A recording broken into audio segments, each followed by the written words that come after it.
Okay mga katek, for today's vlog, ito tinetesting natin yung Whipcool drain pump, no? Tinesting natin siya, napakalakas ng buga ng tubig talaga. Saglit na saglit lang yung laman niya, natatapon agad, and then sumasama pa yung mga jelly na naiiwan doon sa loob ng tubo, lalong-lalo na sa mga mahabang drain pipeline na nakabaon sa pader. Nadadala niya talaga. So yun na nga mga katekno, ilalagay na natin si drain pump. Inaayos lang natin yung posisyon, pero dito tayo banda sa kanan. Ayan. Susukatin natin, level natin, mamarking nga natin yan. Oops, okay. Yan na, marking na tayo with bracket. Igyan natin ng mark, dalawa. Babarena na tayo, ayan. Una, pangalawang barena.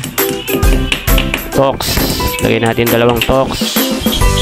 Higpit ng bracket, salpak ng drain pump by Whipcool. Ayan, level na, sok na. Bubuksan na natin yung cover para ma-connect natin yung wire ng drain pump. Salpak na natin yung hose para sa out, yung para sa in. Ayan, swabing swabe. Okay, connect na natin yung wire para sa drain pump. Connect natin sa line 1, line 2 at yung signal. Okay, higpit. Tamang higpit lang tayo dyan. Huwag yung sobrang higpit. Then close na natin yung cover. Ayan, level na level. Swabing swabe yung drain. Oh, yun. Uy, yung mga jelly sa loob lumalabas, oh. Okay, mga jelly. Yung mga naiiwang jelly sa loob ng tubo na lalabas niya.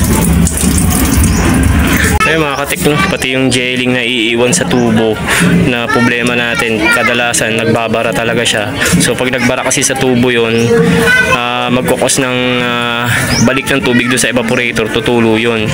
Kasi nga yung loob ng tubo nyo is puno na ng mga jelly, no?